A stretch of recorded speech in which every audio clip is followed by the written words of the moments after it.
ఎవరి గతి ఎటులున్నదో ఈశ్వరునికెరుక ఎవరికి విధముగా జరుగునో పరమాత్మకెరుక ఎవరి గతి ఎటులున్నదో ఈశ్వరునికెరుక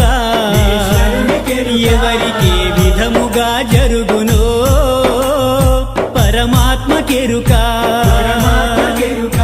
ఎవరి స్థితి ఎటులున్నదో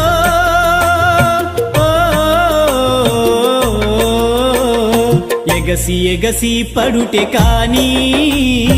అలవి కాదెవరికైనా హరిహర బ్రహ్మాదులైనా అనుభవించక తీరదు